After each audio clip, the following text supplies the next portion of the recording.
হরে কৃষ্ণ। বন্ধুরা, আপনাদের সবাইকে আদর প্রণাম। আমার নাম হরিদাস, ইস্কন মায়াপুরে থাকি।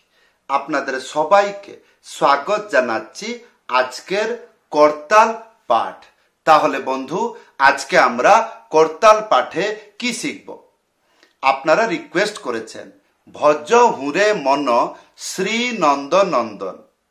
এই ভজনে করতাল কেমন করে বাজাবেন? তাহলে বন্ধু দেখুন, যদি পাশে করতাল আছে, আমি গান গাইব, বাজাবো। আপনাকে গাইতে হবে না, আপনি দেখে দেখে বাজাবেন।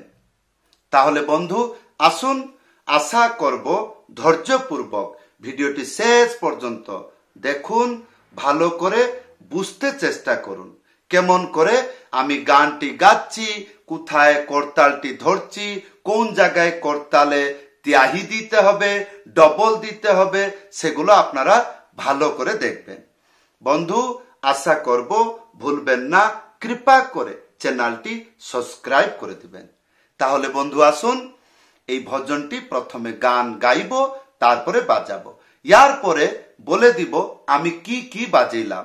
যদি আপনি ভিডিও দেখে বুঝতে পারছেন আর বাজাইতে পারছেন দেখে দেখে, তাহলে ভালো কথা। আসুন তাহলে গানটি শুরু করব। ধ্যান পূর্বক দেখুন করতালটি কোথায় ধরছি। ভজ হুরে মন শ্রীনন্দ নন্দন অভয় চরণার বৃন্দরে। ভজ হুরে মন শ্রীনন্দ নন্দন অভয় চরণার বৃন্দরে। দুর্লভ মানব জনম সত সঙ্গে। দুর্লভ মানব জনম সত সঙ্গে। তরহু এ ভব সিন্ধুরে। তরহু এ ভব সিন্ধুরে। ভজ হুরে মন শ্রীনন্দ নন্দন অভয় চরণার বৃন্দরে। ভজ হুরে মন শ্রীনন্দ নন্দন অভয় চরণার বৃন্দরে। ইয়ার পরে আবার সেই অন্তরা গাইবে। অন্তরা শেষ হয়ে যাবার পরে আবার সেই ভজ হুরে মন, আবার আপনাকে ডবল বাজাইতে হবে। একটি পদ গাইলে যা, 1000 পদ গাইলে ওই। ইয়ার কি করে সরল উপায় বুঝবো? যেমন বন্ধু গানটি যেরকম আমি শুরু করলাম, করতাল বাজিলাম, গানটি পুরো পদ শেষ হয়ে গেল, আবার রিটার্ন আসলো মূলতে, তখন আমাকে ডবল বাজাইতে গেল। আবার যেই ডবল বাজিয়ে আবার ত্যাহি দিবেন, তখন সে আরেকটি পদ গাইবে, সেখানেও এরকম হবে। কিরকম? সেই পদটি শেষ হয়ে গেলে আবার আপনাকে ডবল বাজাইতে হবে, যখন আবার সে গাইবে ভজ হুরে মন। যেমন তার একটি অন্তরা আছে, যেরকম শীত আতপ বাত বরিশন এদিন যামিনী জাগিরে। শীত আতপ বাত বরিশন এদিন যামিনী জাগিরে। এ ধন যৌবন পুত্র পরিজন। এ ধন যৌবন পুত্র পরিজন। ইথে কি আছে পর তিতিরে। ইথে কি আছে পর স্মৃতিরে ভজহু রে মন শ্রীনন্দ নন্দন অভয় চরণার বৃন্দরে। এই যে ত্যাহি দিলাম, সে আরেকটি পদ গাইবে। তো বন্ধু, আপনাকে বলে দিলাম ভজন একটি নিয়ম আলাদা, যখন হরিনাম তার নিয়ম আলাদা। হরিনামের কি নিয়ম? হরিনাম যখন গান হয় এককালীন গান হয়ে যায়, স্থায়ী অন্তরা একবারই গাইয়ে নেয়। তারপরে যখন হরিনাম ধীর তালতে শেষ হয়ে যাবে, আবার যখন হরিনাম যখন মূলতে আসবে রিটার্ন, তখন আমাদেরকে ডবল তাল বাজাইতে হয়। আর কিন্তু তারপরে আর ধীরতে যায় না, ডবল হবে হবে হবে হবে হবে মহা দ্রুত গতি গিয়ে তখন গানটি বা হরিনাম শেষ হয়। কিন্তু ভজন একটু আলাদা। ভজনে কি হয়, তার একটি একটি পদ থাকে। যেরকম প্রথম পদ গান হলো, পদটি শেষ, আবার রিটার্ন আসলো, ডবল তাল। আবার তখন আরেকটি পদ গেল, সেই পদ শেষ হয়ে যাবার পরে আবার মূলতে চলে আসলো, সেখানে ডবল, আবার ত্যাহি, আবার আরেকটা পদ।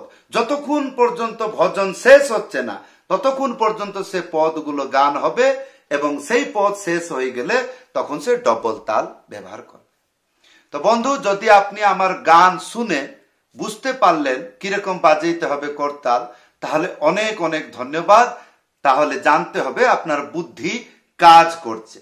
আর যদি বুদ্ধিটি কাজ করছে না, তাহলে আমি বলে দিচ্ছি এই ভজনে প্রথমে আমি কি বাজাইলাম। তিনটি শব্দ, নাম জানা দরকার নাই, শুধু খালি 1 2 3।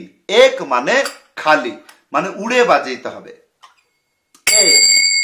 তারপরে 2 3 চেপে বাজাইতে হবে।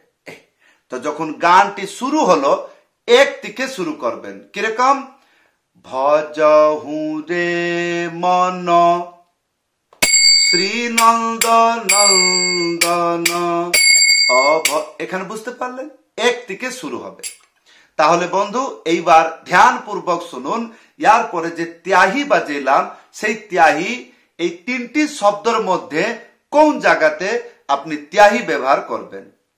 3 নম্বর শব্দতে ত্যাহি ব্যবহার করবেন। যেরকম 1 2 3, তারপরে আর বাজাবেন না, তারপরে ত্যাহি বাজাবেন। ত্যাহি কি? 5 নম্বর বাজাবেন, 5টি শব্দ। সেটা কিরকম? 1, তার মানে এই জায়গাতে ছুঁয়ে নিচে চলে যাবে, প্রথমটা নিচে 1, তারপরে এইরকম হাত ঘুরিয়ে যাবে এইরকম বাঁই দিকে, তখন এই জায়গাতে বাজবে 2। তাহলে 1 2 3 4, আর 5 হবে এই বন্ধ। তাহলে 1 2 3 4 5, এইটাকে 3 বার বাজাবেন, লাস্টে 5 বাজবে না।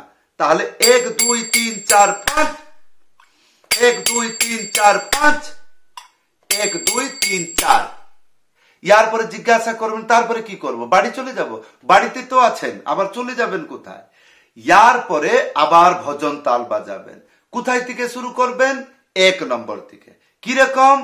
যেমন 1 2 3 4 5, 1 2 3 4 5, 1 2 3 4, 1 2 3 1 2 3, এইরকম ভাবে চলবে যতক্ষণ পর্যন্ত সেই গানের পদ শেষ হচ্ছে না।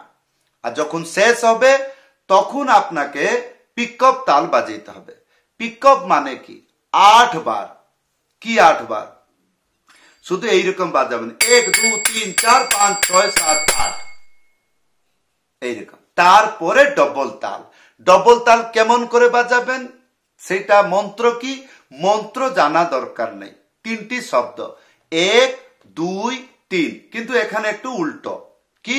প্রথমে যে 3টি শব্দ বাজাইলাম, 1 মানে উড়িয়ে আর 2 3 মানে চেপে, এখানে তার উল্টো, 1 মানে চেপে, 2 3 মানে উড়িয়ে। সেইটা কেমন? 1 2 3, 1 2 3, 1 2 3, 1 2, এই জায়গাতে 2, এই জায়গাতে 3, এইরকম হালকা করে বাজাবেন। 1 2 3 1 2 3 1 2 3 1। তাহলে বন্ধু আসুন এবার পিকআপ তাল দিয়ে ডবল তাল বাজিয়ে দেখাচ্ছি। যেরকম ভজহু রে মন শ্রীনন্দ নন্দন অভয় চরণার বৃন্দ রে, অভয় চরণার বৃন্দ রে। এই জায়গাতে কেন ত্যাই দিলেন? কেননা আর পদ আছে, শেষ হয়নি। তাহলে বন্ধু এই ছিল করতাল পাঠ। যদি বুঝতে পারছেন ভালো কথা, আর যদি কোনো মতে বুঝতে পারছেন না ভিডিওটি বারবার দেখবেন। আর যদি ভিডিও বারবার দেখে বুঝতে পারছেন না, নিজেকে বুদ্ধিহীন মনে করবেন না, তাহলে মনে করবেন আমার গুরুদেবের আবশ্যক আছে। তখন আপনি যে কোনো একটি গুরু ধরে করতাল বাজনা শিখতে পারেন। আর যদি ইচ্ছা করছেন আমার কাছে করতাল পাঠ, মৃদঙ্গ পাঠ, হারমোনিয়াম পাঠ শিখবেন, উপরে দেখছেন আমার হোয়াটসঅ্যাপ নম্বর, লিখে জানাবেন। সবাইকে ধন্যবাদ, সবাইকে প্রণাম। বন্ধুরা, যদি মনে করছেন আমার শিক্ষা সমাজে কল্যাণ হবে, আপনি শিখে উপকৃত হচ্ছেন, ভিডিওটি শেয়ার করে দেবেন। আপনার মাধ্যমে এই সরল করতাল পাঠ বহুগুলো ভক্ত শিখে ভগবানের সেবা করবে। সবাইকে ধন্যবাদ, সবাইকে প্রণাম। হরে কৃষ্ণ।